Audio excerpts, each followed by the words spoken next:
All right. Well, good morning. I think I know pretty much everybody on the call, and I think you all probably know me as well.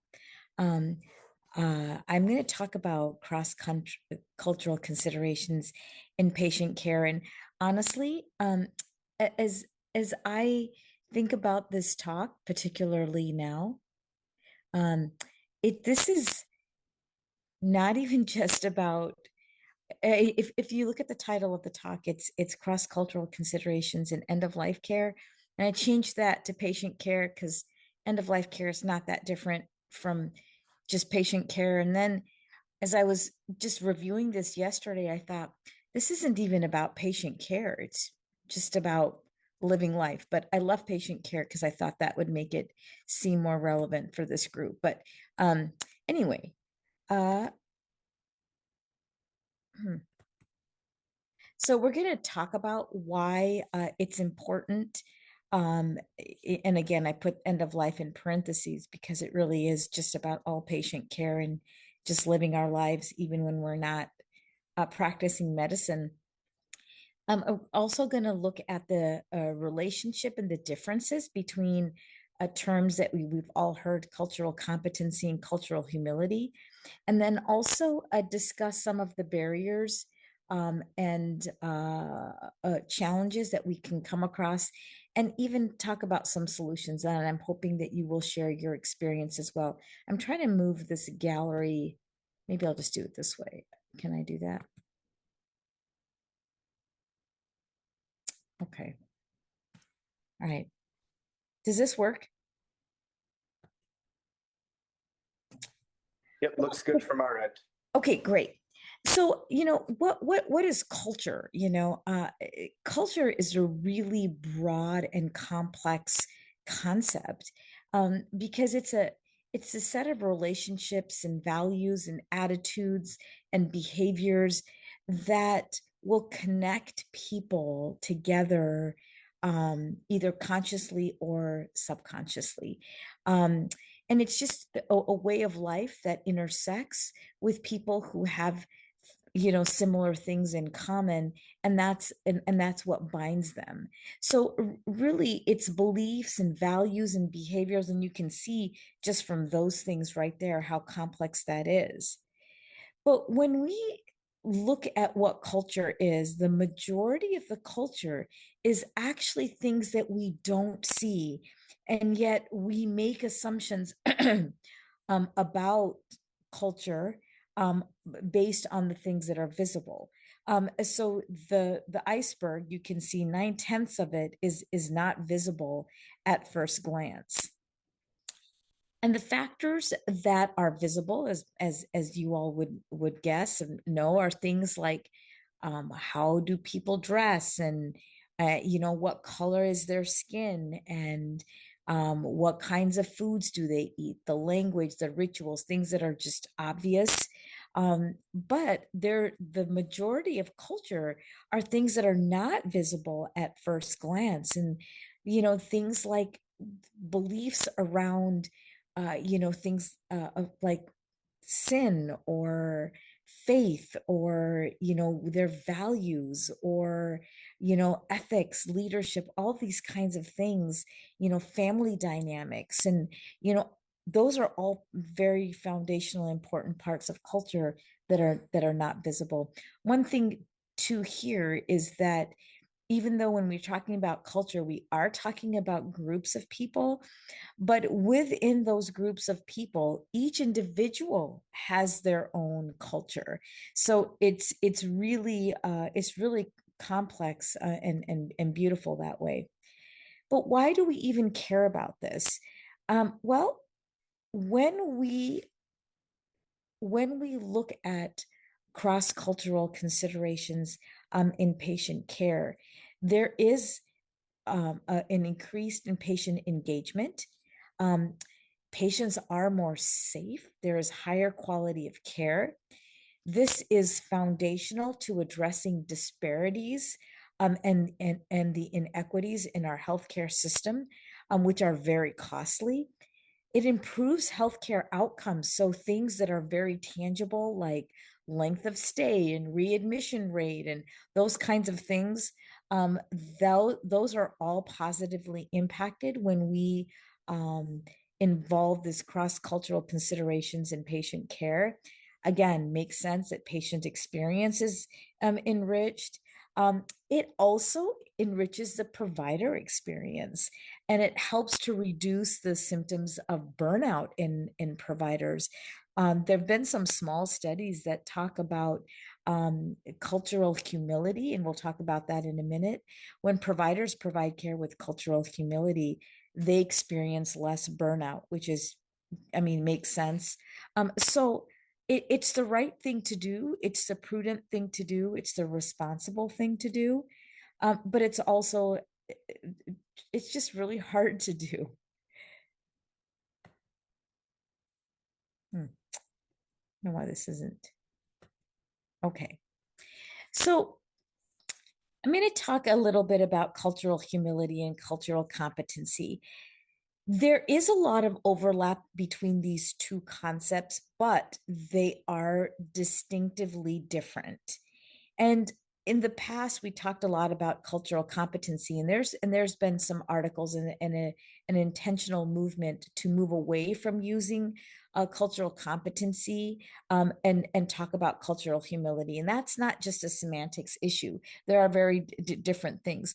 Cultural humility is a journey. It's a lifelong journey that starts with the self. So it starts with self reflection and self critique. Um, and it also involves recognizing power imbalances in a very non-paternalistic approach. Now, I know I'm preaching to the choir, and I appreciate you all humoring me in this talk, but I know that all every single one of you recognizes how paternalistic medicine still is. And we as palliative care providers really address that, with our colleagues many times. But recognizing the power imbalances between the healthcare system and patients, but also between different people from different ethnic backgrounds, that's part of cultural humility. It requires us to have historical awareness that we ourselves must seek. As we serve different communities, we've got to be aware of what those communities are experiencing in our country. And it is not, that burden is not on them to explain to us what they're experiencing. That burden is on us. So whether we do it through podcasts or books or movies or however we want to do it, but getting that historical awareness is a part of cultural humility. And then becoming partners and advocates for the communities that we serve. That's a really, really hard thing to do. I struggle with that, but that's the cultural humility. Now, cultural competency, this is a very head-based, a very intellectual concept. It's really a skill that can be taught or trained or achieved. So important, but it's a skill. So a lot of times it's based on finite knowledge of a culture, and therefore it can lend to generalizations and stereotypes. There's five components of it. There's cultural awareness, knowledge, skill, desire, and encounters. So very tangible, concrete things that we can do to become culturally competent. You can see why there's a big push to move away from cultural competency to cultural humility. The key to cultural competency, this is an old article, but I really still do love it. And it talks about, you don't become culturally competent by uh, attending trainings and learning things about a culture. You become culturally competent by providing patient-centered care. Again, preaching to the choir, you all know this, but this article really talks about that the key to the cultural competency, particularly in the clinical setting, is really that patient centeredness, that partnership, respect, composure. I mean, the article actually talks about tolerance, which not a big fan of that word, but nonetheless, what it really comes down to, that all people care about is being cared about. You don't have to know everything about them or their culture or their way of life. Um, and they just really, you just have to care about them. When we talk about patient-centered care, we talk about care that is respectful of and responsive to their preferences, needs, values, and making sure that all of those things guide the clinical decisions. Um, in the late 1980s, Terry Cross created this cultural competency continuum, um, which was created for the educational system. The interesting thing about this, it's very relevant to healthcare, even though there are some critiques about this continuum. I'm still going to talk about it, but it took the healthcare system about 2 decades to actually pay attention to the relevance of this cultural competency continuum. And it's a continuum. It starts with cultural destructiveness, which what that means is you see a difference and you try to actively stomp it out. This is things like genocide, which happened, again with that resulted in World War II, and even what's happening now.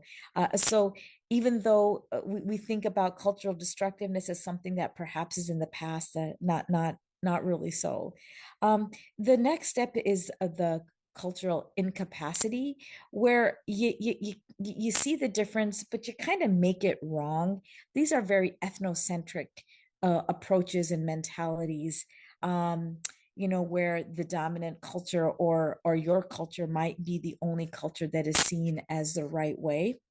Then the cultural blindness. Um, this is where you see the difference, but you act like you don't. I have still recently heard, yeah, I don't see color. Well, you should see color. It is a very important part of a patient's story.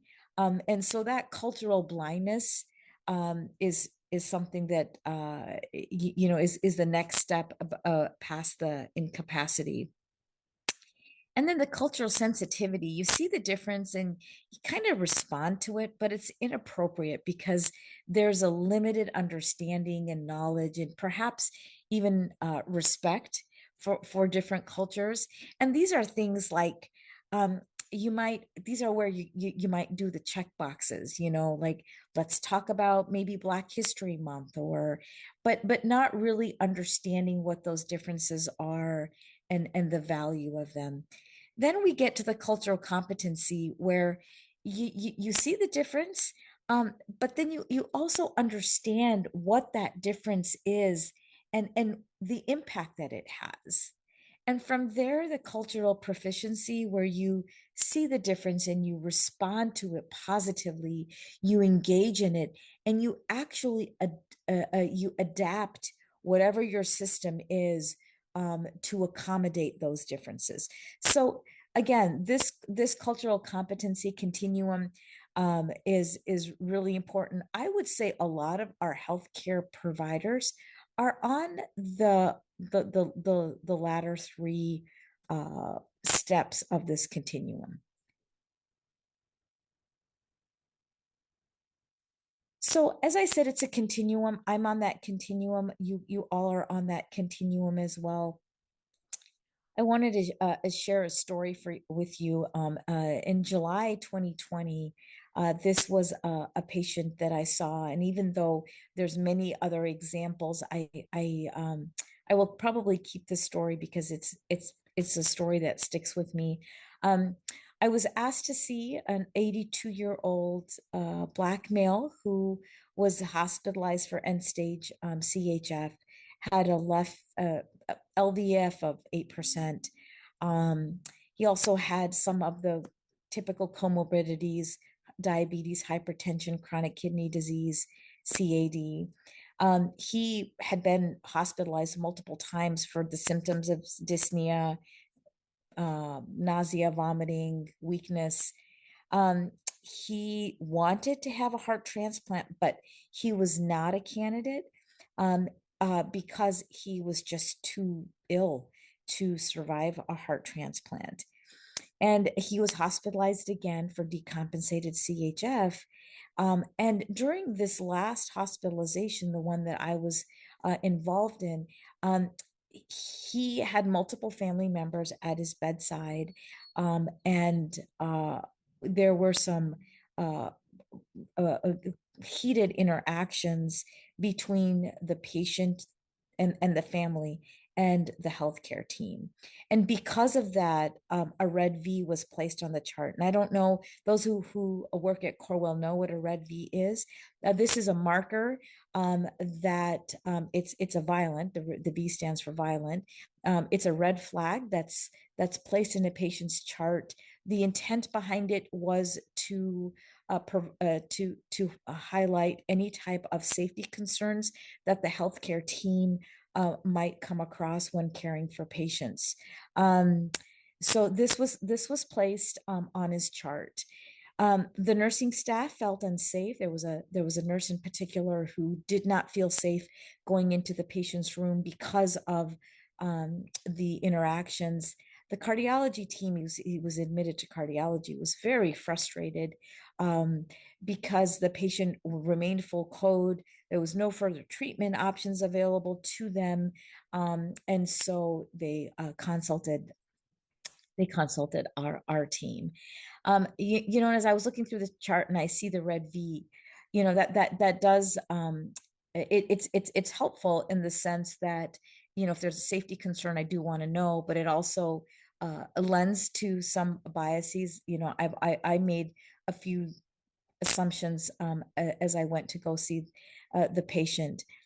What it turned out to be, though, is that in July 2020, you might remember that John Lewis died, and his funeral was being aired. And of course, in the hospital, it's not like you can save something and watch it later. This patient only had the opportunity to watch that funeral with his family in real time.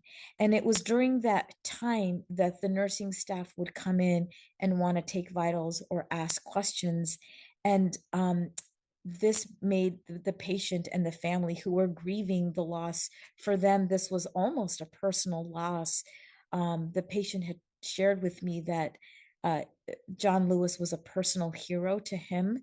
And his loss was just a big loss for him and his family. And they all wanted to watch the funeral together. And that was the cause of the heated conversations.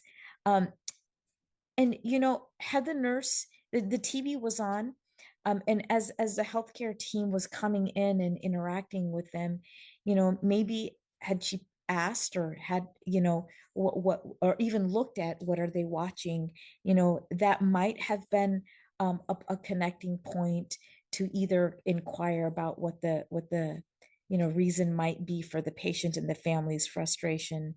I love this saying, man is fallible, but maybe men are less so. When you have a team, it makes the flaws in us as individuals less apparent. So, our team got involved, as our palliative care team, with the social worker.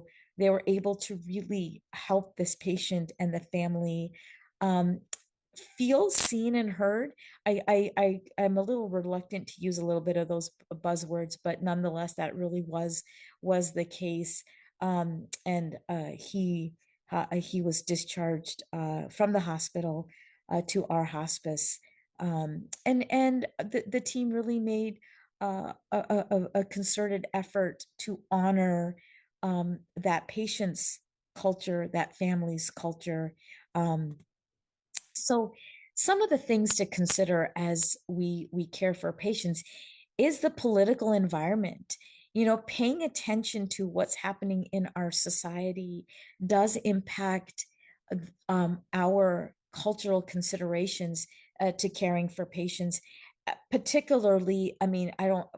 now more than ever. I mean, there are things that are that are happening now that are just hard to imagine that this was ever going to be the situation. But paying attention to that political environment as we're caring for communities of color, immigrants, people from just different backgrounds that might appear to be targeted in our political environment, because that does impact the cultural considerations that we need to have. Things like restraints, the historical context of what that might be like, particularly for our patients from our Black communities. Um, and even thinking about what security might mean. That patient that I just talked about, they had called security at one point because somebody from the patient's family was speaking very loudly, and the nurse did not feel safe and called security. And again, what that cultural consideration of what that might be perceived as for the patient and family. Again, staff safety is utmost important, but these things are a part of that cultural consideration. So the some of the steps to cultural humility, it's not, as you remember from that comparison, it's not a destination, it's a journey, but you got to have the right intentions. There's nothing that I will teach you or that anybody can teach you, whether it be a book, a movie, or whatever the case may be, if you don't have the desire to have cultural humility. That's really where it starts. It starts in the heart. And it is based on some concrete skills like some communication skills and emotional intelligence. And you can use those communication skills. Yesterday, we had this great a book club that Gretchen hosted around navigating a communication with patients with serious illness. So whether you use the guide, technique for communication or strike or whatever the case, whatever you want to use, again, that's foundational to that cultural humility. I tend to use the head, heart, hands, the three questions, but again, whatever is important, whatever works. You got to have a lot of compassion for the patients that you're serving. I add no empathy because it's kind of fun to say, particularly when you have social workers in the audience. And the reason why I say that is because empathy means I feel what you're feeling, and that is just not possible. I do not know what it's like to be, for example, a Black woman in our community. I do not know what it's like to be anybody but me. So I try to have compassion for the people that I serve, even if I don't understand or even agree with them. There are no stereotypes or no magic recipe. I'm not, there's not an acronym or something or some sort of template that's going to make things easy. You've got to recognize your own biases and your own values. If you don't understand your own culture, you will not be able to understand somebody else's culture. And cultural congruence is very important, but you actually don't have to look like the people you serve to serve them with equity and cultural humility. Um, Recognizing the institutional barriers to just healthcare, and recognizing how systemic racism is deeply embedded into all of our institutions in society, including healthcare, and speaking up when and if that's appropriate, if your position or your stance in society healthcare allows you to do that, then do that. Seeing mistakes as a part of the learning process, um, recognizing that because this is a lifelong journey, you're going to make mistakes. I will share with you a mistake that I made, and anybody who's talked to me for a long time, you're aware of the mistakes that I've made. You got to throw out the golden rule. It's a terrible rule. You don't treat people the way you want to be treated. That's a kind of an ethnocentric approach. You really want to treat people the way they want to be treated. And in order to do that, we've got to take the time to find out what that is. And again, the point of it is equity. I know we should not be using that word equity. I got to figure out another word, but I figured this is a safe place to use this language, so I did not change that. So again, why does that cultural humility matter? Because cultural humility helps to mitigate the unconscious biases that we all have. And mitigate is the right word, not eliminate. It is just not possible to eliminate the implicit biases that we all have, and we know that they have a very profound impact on our healthcare system. So, approaching patient care and life with cultural humility really helps to uh, mitigate that.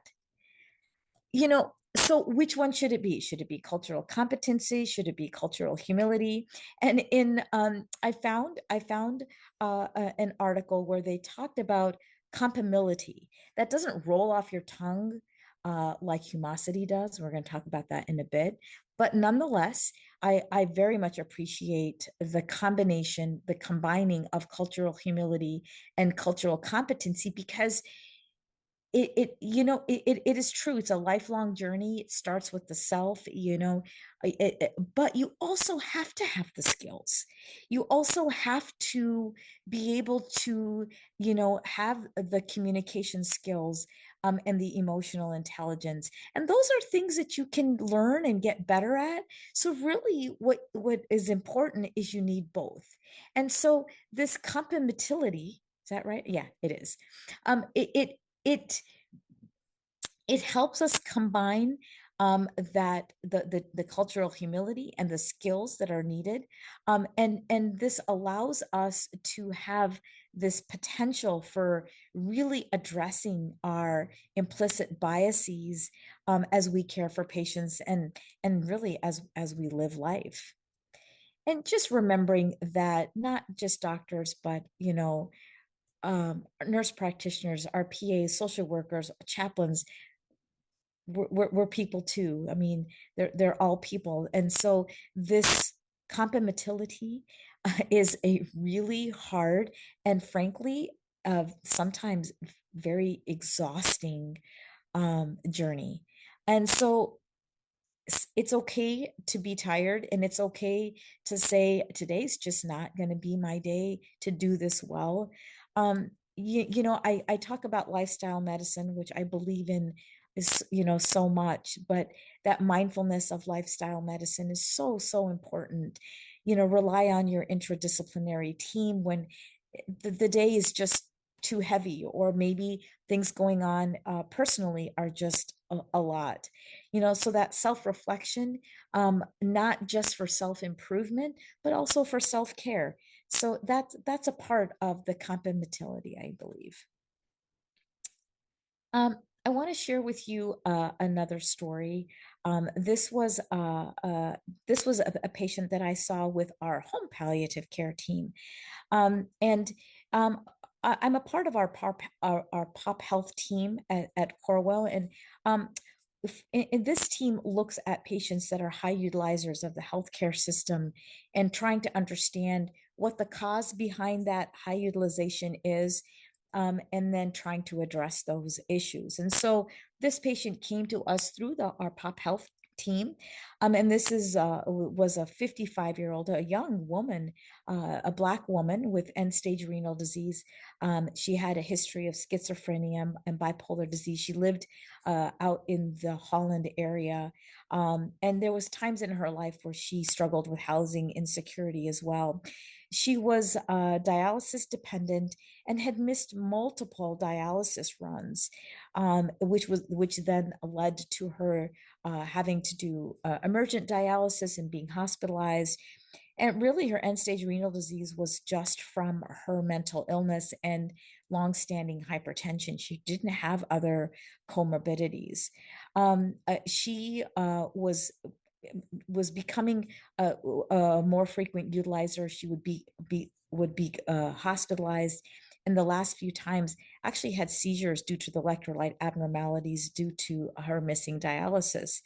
And again, we discussed her in our pop health meeting, and I thought, well, let's go see her as a team.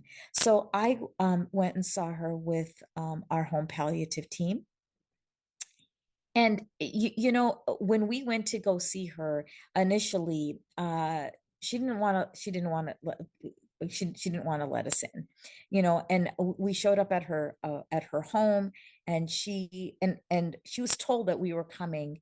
But when she answered the door, she said, "Yeah, nobody told me. I don't know who you are. This is not a good time." And I'm not this is not a story of the good things that I've done. This is a story of the things that I've learned. When I make time to go to a patient's home, it's you take the time, you got to drive out there. So when she was saying, yeah, today's not a good day, I was wanting to push and say, but this is the time, and we're going to come in. And thank God again, I had a team with me. The social worker that was with me said, oh, okay, no problem. How does Thursday look? And I'm thinking, Thursday I have clinic, this is never going to work. But nonetheless, the patient agreed to Thursday, and we went back on Thursday. And this time she was much more open to allowing us to come in. She was still very guarded, but we came into her home, and she had a daughter and a granddaughter there, and her home was very clean and neat. And the social worker asked, where would you like for us to sit, asking that permission. And she took us into a room, and we sat down. And I was doing the three questions, using my framework to communicate with the patient, starting off explaining to the patient what we were there for, asking permission to share with her the information that we had. And things were going quite swimmingly well.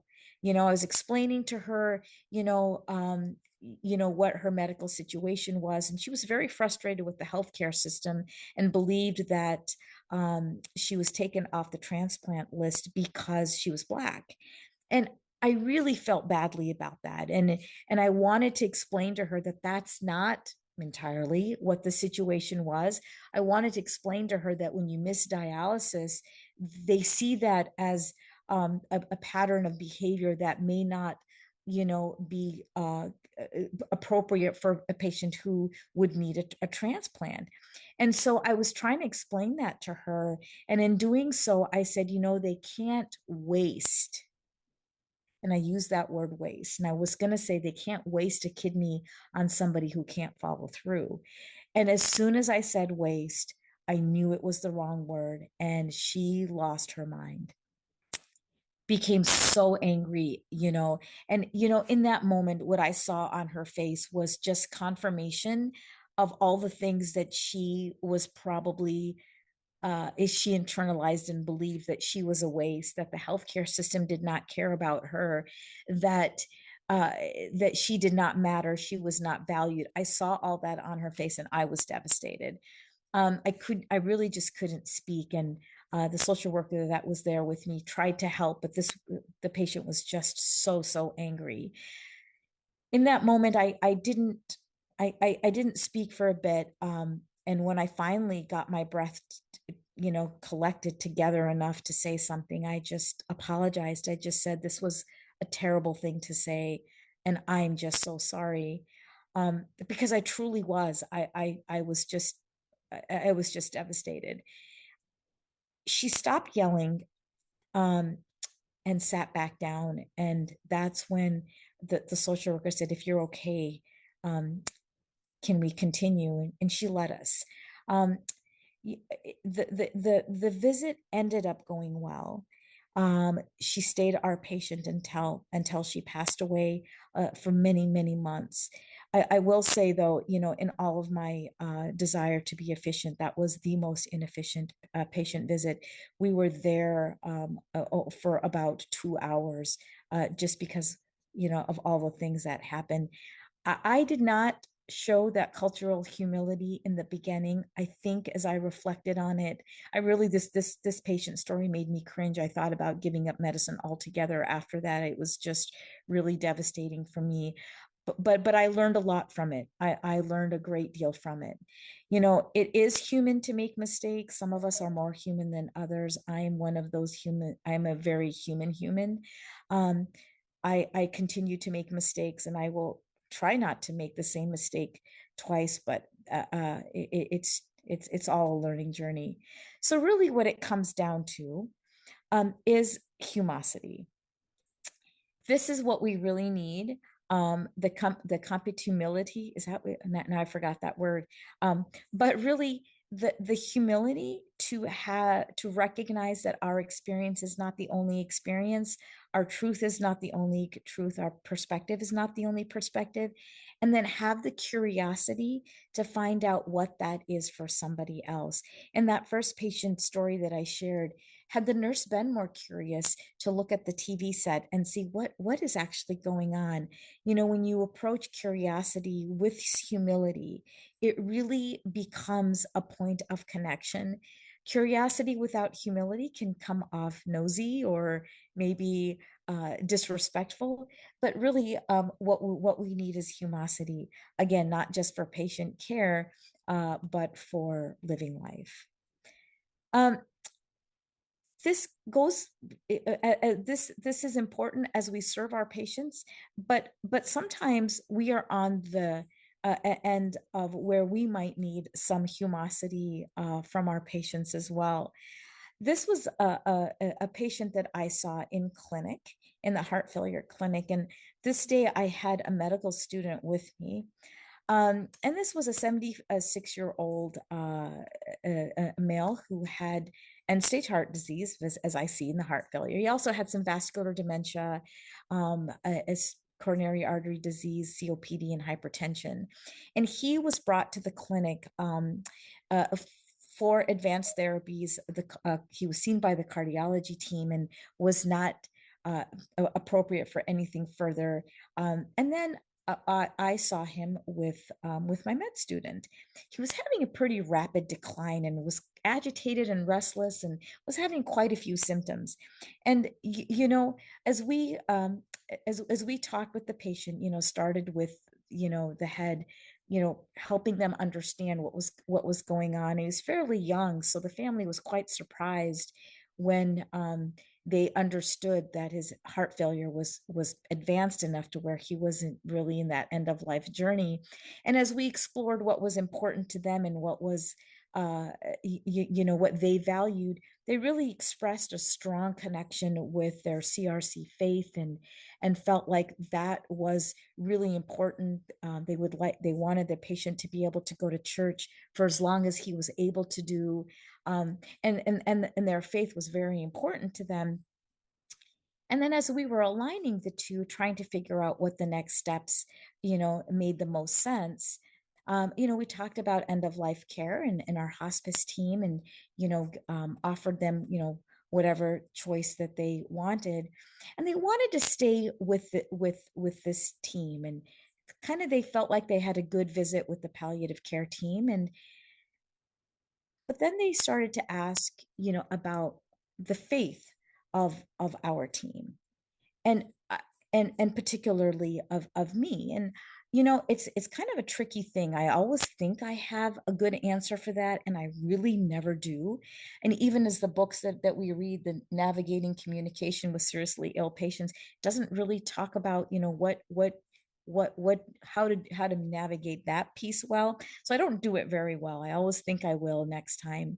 And I answered their questions as honestly as I could. And then they said, "Can you please step out? We'd like to discuss whether we'd like to continue care with you and your team." And again, not knowing what to do, I said, "Sure." So I stepped out with the med student, and it was very, very awkward. This poor med student would not even look at me in the eye. And I wanted to say something that would lighten the mood, make him feel more comfortable. I couldn't think of anything. I was saying things like, "Oh, well, maybe the next patient won't have these complexities." I don't even know. Not it was not very eloquent. Nonetheless, it seemed like an hour, but it was just a few minutes. And they opened the door and came, and they said, "Yep, we're ready for you again." And they decided that they wanted to stay with us in spite of the faith differences that they were concerned about. Their discussion led to that, and and it went well. We our team, as I'm sure your teams too, doesn't matter the faith that of their personal faith or the faith of patients that we serve, but you know that that humosity, I was on the receiving end of perhaps needing some of that humosity from the patient. So um, as we grow our own capacity for humosity, it might come into play when we are, not just providing the care, but on the receiving end of care. The language that we use matters a great deal. Language is not just about being politically correct. I know that in this environment, that is a big part of it. We could go off on a tangent, and but it is important to use language that helps us create a culture that is inclusive and promotes a belonging. Because the language that we use influences our thoughts. And again, that impacts the culture. I know that you probably don't use any of these words, but I will still share this because I've used many of these phrases, not recently, but I have. And I still see a lot of the deficit based language being used just every day.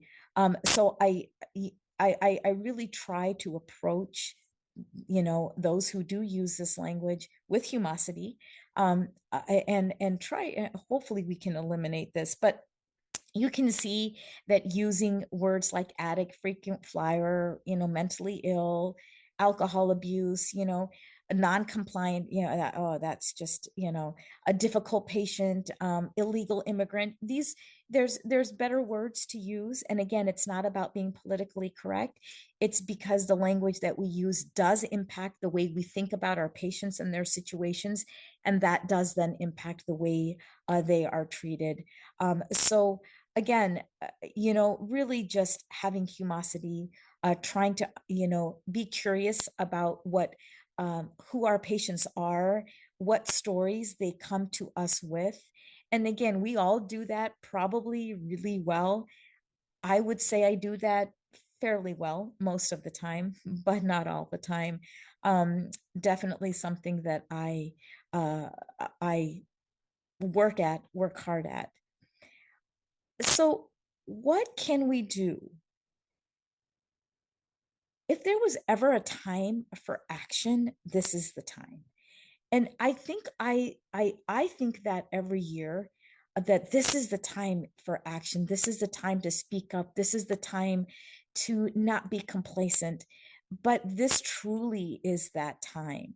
We really must consider the political environment and the laws that are in place as we continue to take care of our patients, and what that means to them as patients of Corewell Health or patients of your healthcare system, and what that means to them as they leave the four walls of our healthcare system.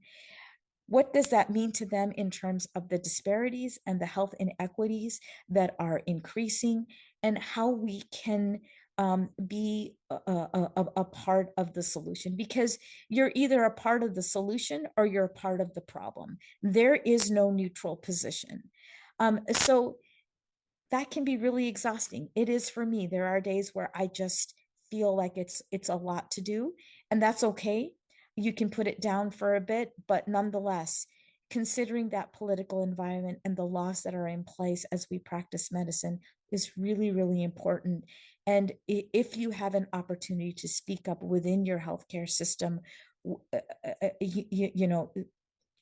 absolutely, it's a must. We must do that. We really do have to pay attention to our office practices or our operational workflows, and be mindful of, are these workflows promoting belonging, and not just to our patients, but to our colleagues.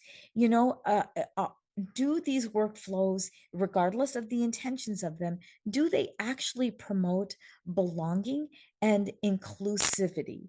Um, Sometimes they don't.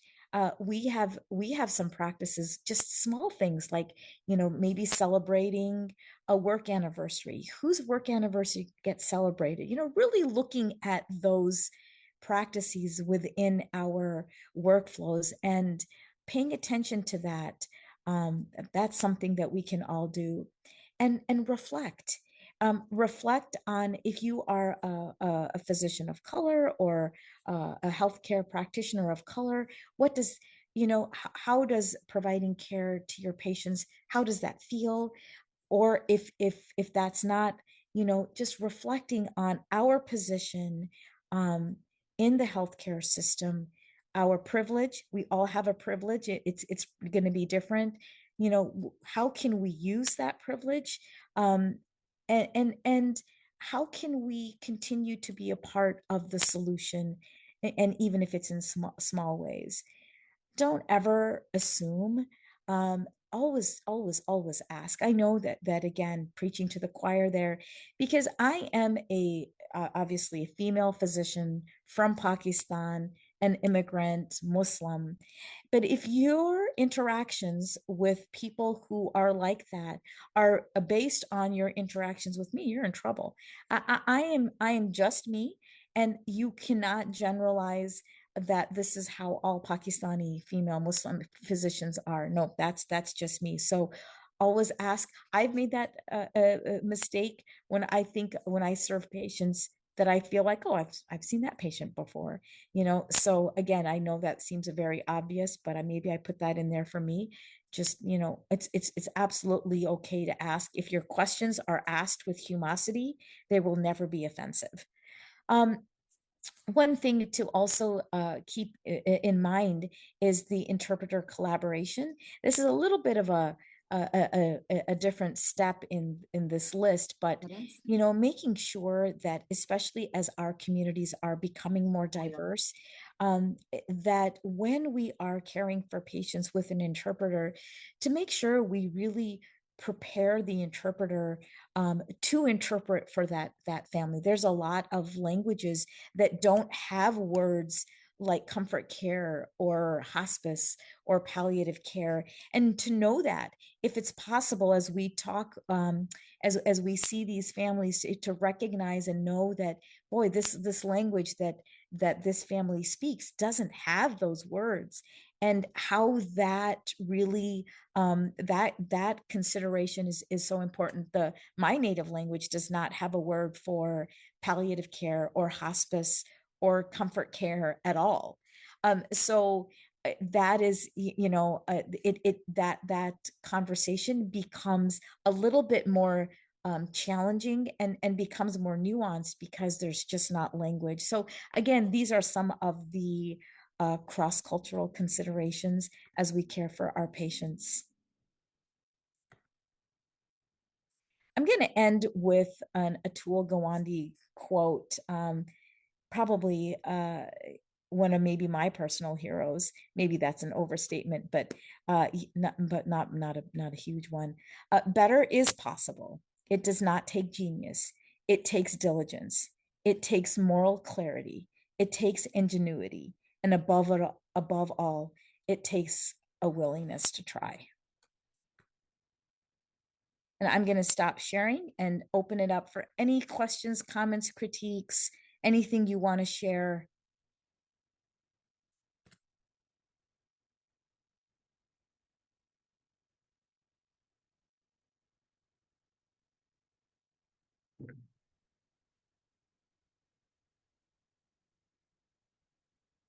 Thanks for sharing mistakes. It's not easy to do. No, and I share them because many of you are witnesses to those mistakes. So there's no point in me pretending like I don't make them, because you've seen me make them. Um, but I think they're an important part of learning. My son, who loves to ski, when he was little, he'd say, I'd ski with him, and I'd never fall because I was so cautious. And he'd say, "Mama, if you don't fall, you're not doing it right." Oh, And I really just appreciate that. If you're not making mistakes, you're not pushing yourself far enough.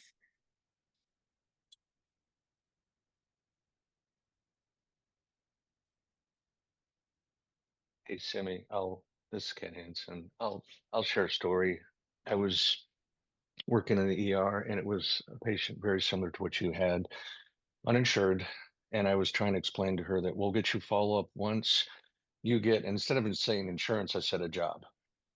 And it was that little Mhm. slip up, which I meant to Mhm. say, get a job with insurance. Mhm. And that's the worst Mhm. feeling in the world to Mhm. watch the whole Mhm. relationship just collapse in front Mhm. of you. Mhm. Um, and that, yeah, I mean, I did what you did. I apologize. I didn't mean to say, but then Mhm. it's, yeah. So thanks for sharing. Well, thank you for sharing that too. That makes me feel so much better because that patient, if I think about it too deeply, I will still get teary again because that was really devastating. So, Ken, thank you so much for sharing that. It makes me feel better. Well, Me, thank you. I appreciate it every time I hear the word humosity. I mean, I'm starting to use that in my own vocabulary, and I just love how it highlights how we can all be asking those curious questions.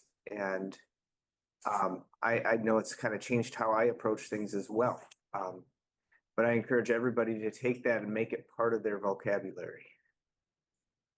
I agree. I, I, yeah, even when you go to the grocery store or you go places that are outside of our healthcare system, you can kind of see those that approach life with humosity and those that don't. And I'm not always in the humosity camp. I try to be, but sometimes I'm not.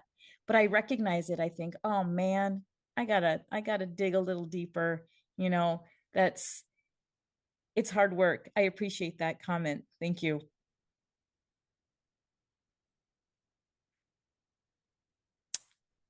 All right, and there is something in the chat. Just open up chat here a second. I Yeah. feel, yeah, I feel, There yeah, go ahead. there's a cultural barrier against the word hospice. That is so very true. Um, my approach, and those of you who do this as well, can please share. My approach is that when I am talking with a patient, we do the head, heart, hands, and when we educate the patients, understand what's important to them, and then align the two. I don't use hospice as I just don't bring that into the conversation. When we talk about the tangible steps that we can take to align the two, for example, this is you want to stay at home, you don't want to, that kind of stuff. Well, this is the team that can help you do that. And then, well, oh, that's the hospice team. Yep, that is the hospice team. You know, but by that time, we've already talked through the other pieces. And so patients tend to hear that a little bit more open-heartedly. But there is every now and then there is a patient that just will not because of that label. I still don't think that we should change the name. I think that the effort should still be more on, again, educating the patients, understanding them, collaborating with them, partnering with them, and then bringing the hospice concept in. But anybody else have a technique or a suggestion?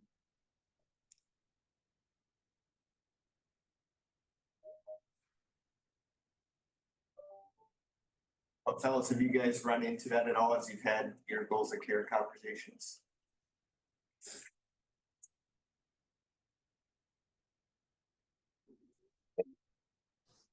Kind of describing, yeah, not using the word hospice per se, but just kind of aligning the preference with what the principles of the philosophy of hospice are.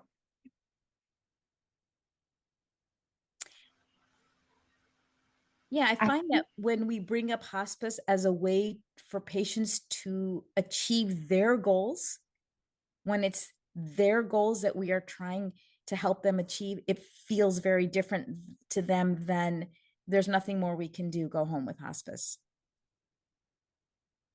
And I've had the thought about the word supportive care because that term has been thrown around many times for 10 plus years at this point.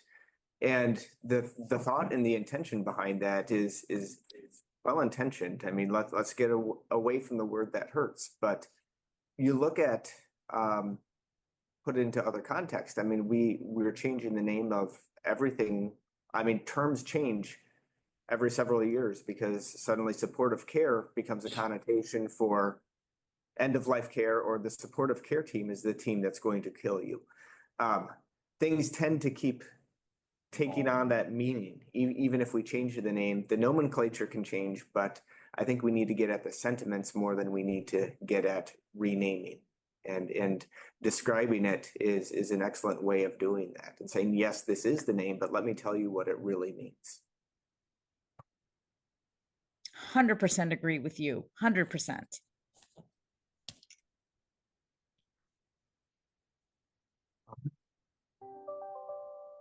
Any final thoughts, questions, comments?